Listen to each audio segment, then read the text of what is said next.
So this section is about spaced retrieval.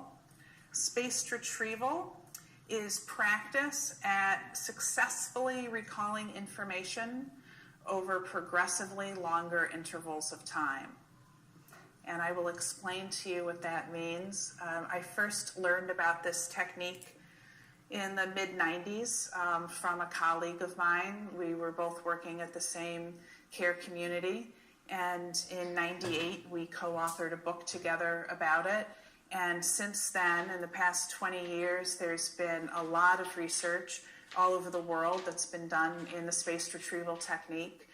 So I just co-authored a second book with my colleague Jeanette Benegas and Gail Elliott that looks at all the research that's been done in the past 20 years, and we've given a lot of updates about the procedure.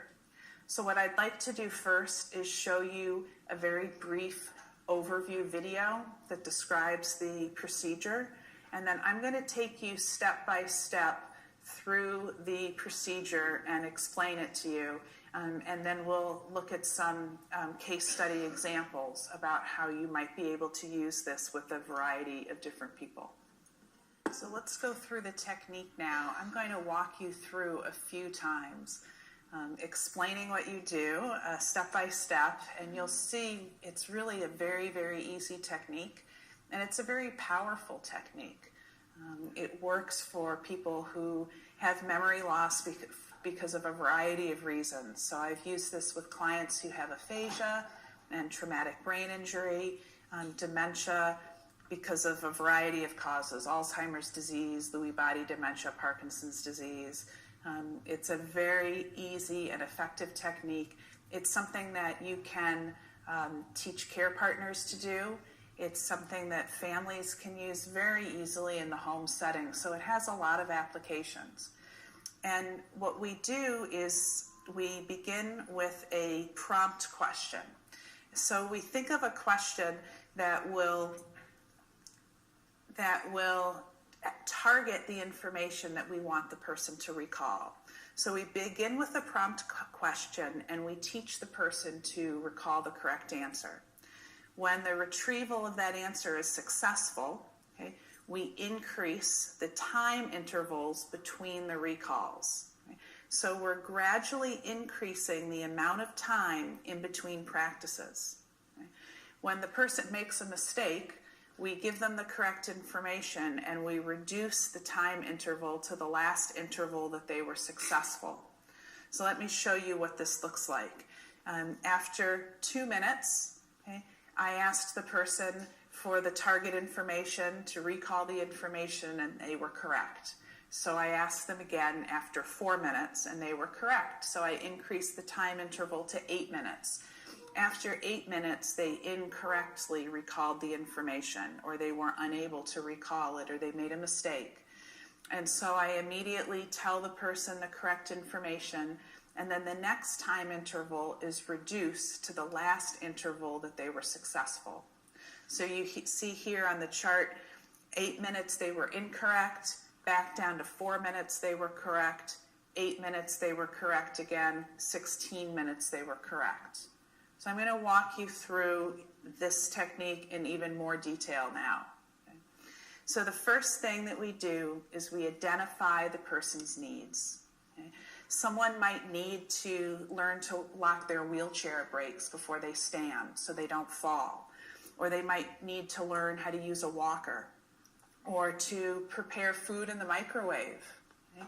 Or recalling someone's name.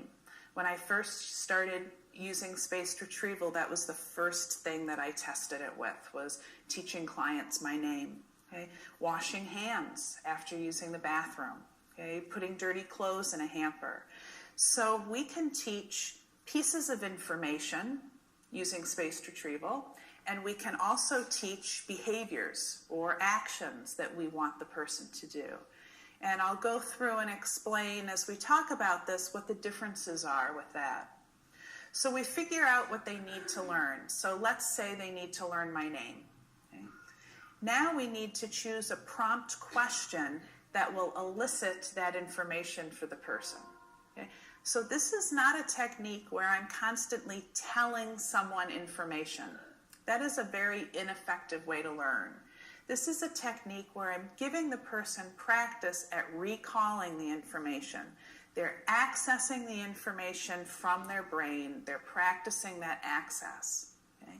So I'm going to choose a question that will help them to practice the access.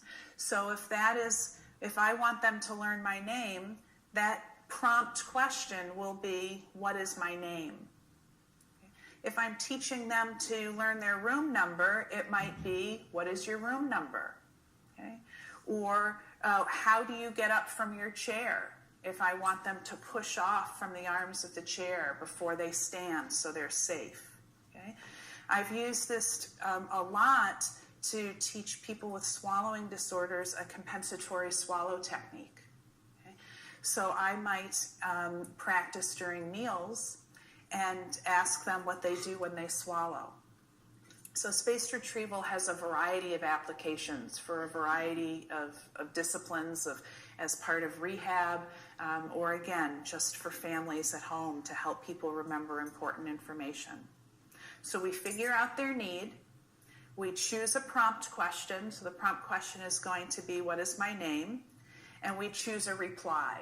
And this prompt question and this reply need to be simple. We're not giving someone a big long sentence or paragraph of information to learn. We're doing this technique with them because they have memory impairment. Okay? So what I see often is people have all of these things that they want the person to learn, and they try and cram it all together in one question and answer for spaced retrieval. And that's not what we're doing. We're keeping it really short and really simple. Okay? What's my name? Jennifer. A simple question and a simple answer. Okay? What do you do before you stand? I lock my wheelchair brakes. Okay? What do you do when you walk? I use my cane. What's your room number?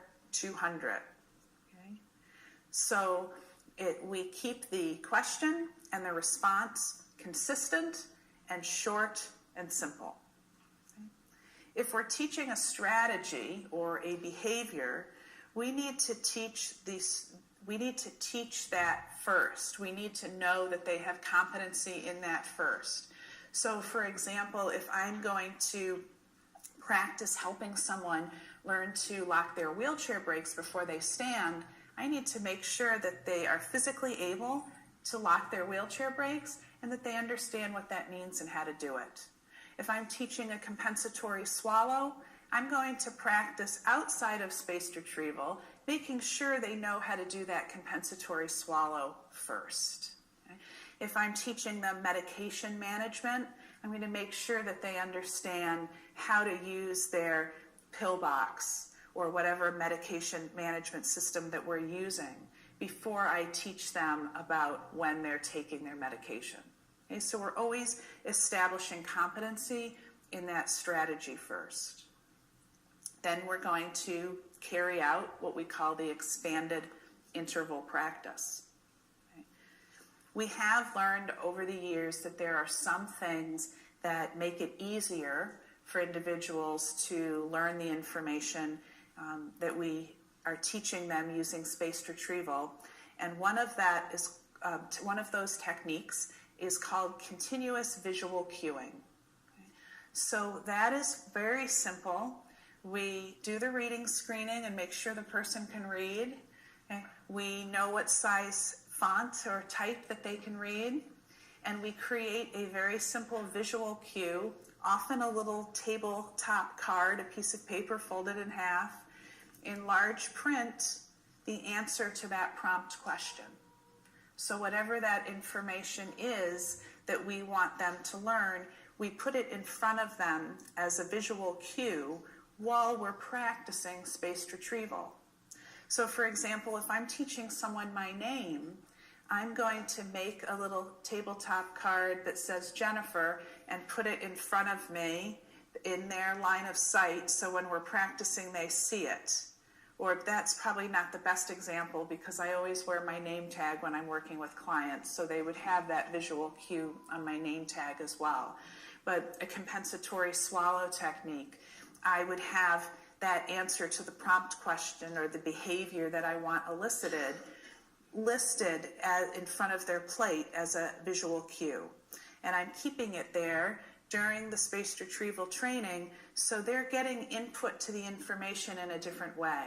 Okay? So they're getting auditory input and they're getting visual input. We found that it supports learning and that it supports retention. And then we're going to implement the procedures. Again, we always are going to do a reading screening. Okay? The visual cue should always be the exact response that we're expecting, and we're using our evidence-based design guidelines when we're designing the visual cue. Okay. Often I will use little reminder cards for the visual cue that I will attach to the device that I want the person to use. So I may have a card that I put on their walker that says I keep the walker on the floor, because I have lots of clients that like to pick their walker up and carry it with them instead of keeping it down on the floor. Okay? So you want the cue to be in the setting that they need to use that information. So when we begin, we always begin with an immediate response. So I would start and say, today we're going to practice remembering my name. My name is Jennifer. What's my name? And I say, that's right. I'm glad you remembered. What's my name? That's right. We're going to be practicing that today so that next time that you see me, you remember my name. What's my name? And then we'll talk for a little longer. So we have a 20 or 30 second gap in between the next time that I ask you. Okay? And then I'll ask you again, what's my name? So I'll gradually expand the intervals. I'll begin with an immediate response, then 5 seconds, 10 seconds, 20 seconds, 30 seconds. We'll get up to a minute, and we'll get up to 2 minutes. And usually from immediate response to 2 minutes, we just fill the time intervals with some conversation. Okay? Once we get beyond 2 minutes, it's very easy to fill those time intervals with anything that the person finds enjoyable. Okay? We could play a game of cards, we could take a walk, we could play a board game, we could listen to music. It doesn't matter. We can fill that time with anything. Okay? We don't want to do anything related to the spaced retrieval, though. Okay? We're just going to focus on our time intervals, and I have found it easiest to double the intervals. And honestly, that's why we double them, because when I first started doing this, I found it the easiest to keep track of. And we find that it works very successfully to double the intervals. Hey, you don't need a stopwatch to do this. Okay? You just need to keep track of the time. You can have a clock in front of you. Whenever I teach students to do this, they bring their phones and they put their phones on the table and they set a timer on the phone, and the timer goes off, and then the timer makes noise and it bothers the person. Okay, no phone timers. Have a watch or a clock. Just gradually keep time, and when there's a natural pause in the conversation, you can ask the person. Okay? If you're 2 minutes and 20 seconds, it's okay. It doesn't have to be exact. Okay? We do, though, keep track when we're doing this as a therapy technique. We keep track on a data sheet. It helps us show progress. We're reporting this to insurance companies. It is considered a skilled service, so it's something that's reimbursable, and so we keep data. I simplify this when I work with families and ask them to keep track of the intervals. But for therapy purposes, we do have a data form that we use. So let's talk a little bit about why this works. Okay? What's going on that makes this effective? Well, it's easy. It is very, very easy. Once you get into the routine and the habit of doing this, you see that anybody can implement spaced retrieval. It involves classical conditioning. So when one thing happens, another thing follows. Okay? It involves the spacing effect.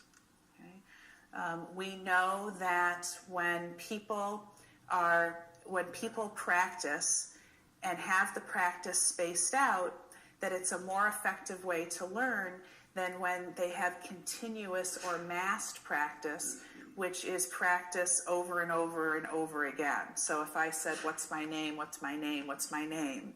Okay, not only does that become annoying, but it's not as an efficient way to learn as it is if you space out the practice intervals. Okay, so we know that that's important. It also involves errorless learning. So when we look at the way children learn, it's very clear that children learn through trial and error. Okay? They practice, they make mistakes, they figure out what went wrong, and they try it again a different way. Okay? When kids learn through trial and error, they usually don't repeat their mistakes. And if they do repeat their mistakes, they make adjustments over time so those mistakes don't happen. People with dementia have great difficulty learning from their mistakes. And so what happens is they will repeat their mistakes. And if they repeat their mistakes, they will learn their mistakes. So we set this up to reduce the opportunity to make mistakes. We space out the intervals so they gradually become longer. When someone does make a mistake, we immediately give them the correct information, and then immediately we ask for recall. Okay? And this becomes a very rewarding technique. It enhances their self-esteem. They're having success over and over and over again, where typically they're not having success with their memory. And so they are feeling good because they're remembering something, and it's a natural reinforcement. So we're reducing the struggle, we're reducing the effort, and we're using priming. So the more they do something, the better they get at it. Learning can happen in dementia. It is really a myth that people with dementia can't learn. Once someone has worked with you and you've established this behavior and you're feeling comfortable with spaced retrieval and you're having success, it's time to instruct others. Okay? So I will start this first with a client and have success, and then I'll instruct the family members. Then I'll work with the nurses and nursing assistants. I'll explain to them what the prompt question is, what the need is, and what the response is. And it's very important that everyone else in the team is asking the question in the same way, okay, and asking for the response in the same way. I'm going to go through some case studies to give you some more examples before I take any questions. I'd like to get through this first. So let's meet Esther. Okay?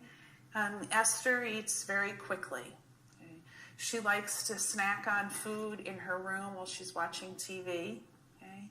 She has Alzheimer's disease, and because she eats so quickly, and she's also eating by herself, that staff feel that she's really at a risk for choking. And it's just not reasonable to have someone sit with her at every single meal. And we don't want to restrict her freedom if we don't have to and say, well, you can only eat at certain times in certain places with someone with you. Okay. So what could we do in this situation to help Esther remember that she needs to eat slowly? So we're teaching her what we would call a compensatory technique. So she needs to remember to eat slowly, and this is something that's going to impact her quality of life. Okay? So the lead question would be, what should you do when you eat? And we want the response to be, eat slowly. Okay? We want her to demonstrate eating slowly to us. We want her to practice that, following every verbal response. Okay? So she's going to practice to eat slowly, and we're going to have a continuous visual cue for her that says, eat slowly. When we're teaching a behavior, it's a little different than teaching just a verbal response. So when I'm teaching a verbal response, I'm practicing recall of that verbal response. What's my name? Jennifer. What's my name? Jennifer. And eventually we see that what happens is the client internalizes the cue, retains the information, and starts calling me Jennifer. Okay? We're looking for this behavior, this piece of information, to start to become part of their automatic repertoire. Okay? With a behavior, we want to see that person implementing that behavior on their own. So what we do is we have them practice that behavior with the verbal response once we get to the 2-minute interval. Okay? So what happens is you practice the verbal response until you get to 2 minutes, and then you pair the verbal response with the behavior after 2 minutes, so that every time they say the verbal response, they're also practicing the behavior. Because the goal here with the behavior is not recall of the information, it's actually implementation of the behavior. So they need to pair the behavior with that verbal response. And we do this because whenever you pair a verbal response with a behavior, you have more efficient and more effective learning. Okay? So we would complete a reading screening before we developed her visual cue. We'd make a visual cue for her. We would practice both the verbal response and the behavior during the actual meal time. Okay? And then after that, we would involve staff. And we'd say to the staff, as you're interacting with this person, ask them the lead question. Okay? So we're going to get reinforcement of the information when we're not able to work with the client. Here's another example, someone who lives at home, okay, with a hip replacement. Okay. So she's in occupational and physical therapy. She needs to remember not to bend over because of her hip replacement, and she's having trouble transferring safely. So we need to teach her hip precautions for safe transfers. So her need is to be able to stand up safely. Her lead question might be, how do you stand up? Or how do you stand up safely? This individual has a very high cognitive capacity. So we can have a response that's more detailed than we might have for someone else. So we could have a response for her that goes through a sequence. I put my hand on the chair, I push up, and I step inside the walker. So we're going to practice that. We're going to have her verbalize that. We're going to have her practice the physical steps. And then we're going to reinforce what was remembered by having the caregivers reinforce this throughout the day. This next example is an example of spaced retrieval being used for repetitive questioning. Okay. So this client was always asking what time the next meal was going to be served. And she was constantly at the nurse's station asking, what time is the next meal? What time is the next meal? And the staff would tell her, and she would forget, and she would come back to the nurse's station. And one day I came into work, and she was banging on the counter at the nurse's station, yelling at the staff, and they were yelling back. And so we needed to do something. So this was the first time that I had used a reminder card in conjunction with spaced retrieval. And so what I did was I wrote down the time for each meal, breakfast and the time, lunch and the time, and the dinner and the time, put it on a index card, laminated it, and then clipped it to her purse with a binder clip because Anne always carried a purse with her. And I taught her using spaced retrieval. When you want to know what time meals are served, you can look at your card. Where do you look to find out what time meals are served? And she would say, I'd look at my card. And then we would read the card together. And so we practiced this. Where do you look to find out what time meals are served? And then I taught the nursing staff, when Anne comes and asks when the next meal is, don't tell her the answer. Tell her instead, well, where can you look to find that information. Oh, you have a card look at your card. You have that, let's read that. Okay?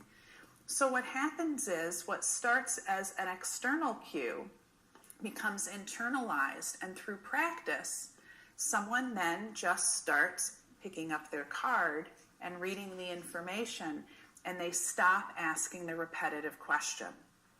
So you can teach people to go to a board to find out their chores for the day as part of a habit that they do each morning.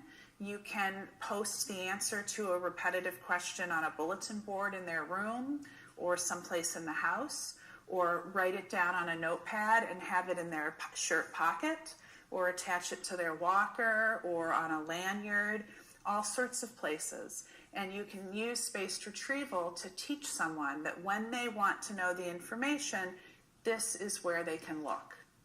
So it's very helpful for repetitive questioning that when people develop an anxiety around it. So we've used this for all sorts of repetitive questions. You can also put the answer to their repetitive question in their memory book and teach them to refer to their memory book for information. Now, there's some time that we have to modify the procedures. Okay? Sometimes someone isn't learning as we think that they should be. They're having more difficulty learning the information, and we need to make adjustments. Sometimes it's the way that we ask the lead question, and we need to modify the lead question. Sometimes we need to shorten the length of it. Sometimes we're asking it in a way that's just not part of the person's vocabulary or a natural part of speech, and we've constructed the question to make it too complicated. So instead of saying, "Where do you keep your medicine?" it might just be easier to say, "Where are your pills?" Okay? And sometimes just that small tweak will make a difference between someone struggling and someone understanding what you're trying to teach them. So when we think it's too difficult, before we make any changes, I kind of go through a set of questions. So I think, is the lead question too confusing? Does the lead question prompt the answer in a very natural way? Is it relevant? Have I chosen something that's relevant and meaningful to the person? Okay? Is it addressing that need or desire in a very functional way? Okay? Is it concrete? Is it simple enough? And then I will modify. I'll adjust what I ask the person to do or what I ask them to say. I'll shorten that length of the response. And if you're using a visual aid and you make these changes, you need to make sure that you adjust the visual aid as well. Okay? Is the response part of their natural vocabulary? So for instance, when I started working with Anne, I didn't start calling that her card, but that was what she started calling it. So we shifted over to calling it her card. Often people don't call things their memory book, or when I was working with individuals with traumatic brain injury, I might call something a journal, but they didn't call it a journal. So using that person's language, their vocabulary, what they would call things. Okay? That's very important. And then we sometimes when we figure out that it's not the language, that there's not a problem with the language, but it's a problem with the time intervals, that doubling the intervals is just too much for the person.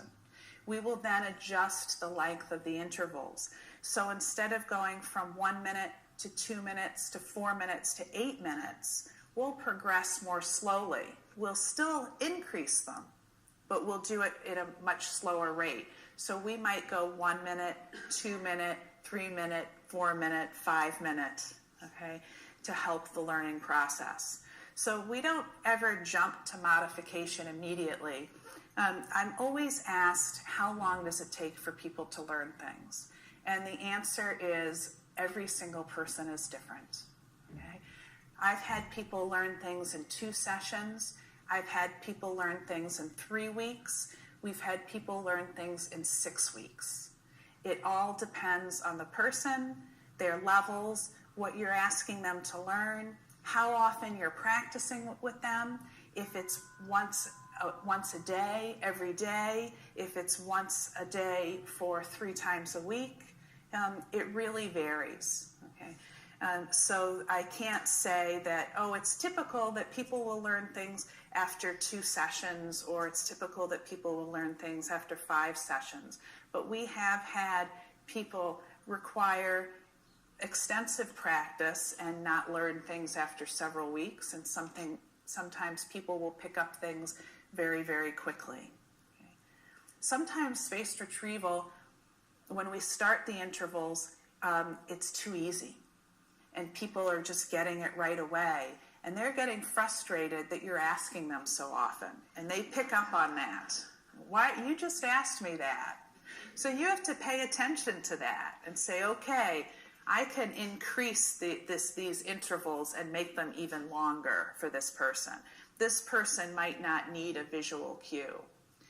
Now, I will tell you that every once in a while, I come across an individual who will say, why are you asking me that again? And I will explain exactly why I'm asking them, why we're practicing this, why it's important, what we're doing. And then next time I ask the person, they'll say again, why are you asking me this? Okay? And they won't remember the explanation, and they become irritated and very aware that I'm asking them repeatedly. I'm going to stop doing this then. I am not going to use this intervention with this person. I do not want them to become frustrated with me. They might not remember next time I see them the practice, but they will remember how I made them feel. And I do not want to make anyone feel uncomfortable. So I will not persist. I might stop for the day. Maybe next time I see them, I'll try it again. And if I'm getting the same response, then I'm going to back off, and I'm going to look for other ways that I can support this person instead. So for someone who's learning quickly, you can add more information. You can make the intervals longer. We're tailoring it to the person's specific needs. So even though we have a procedure that we like to follow, this is very adaptable. Okay. We want this to be easy and fun and meaningful.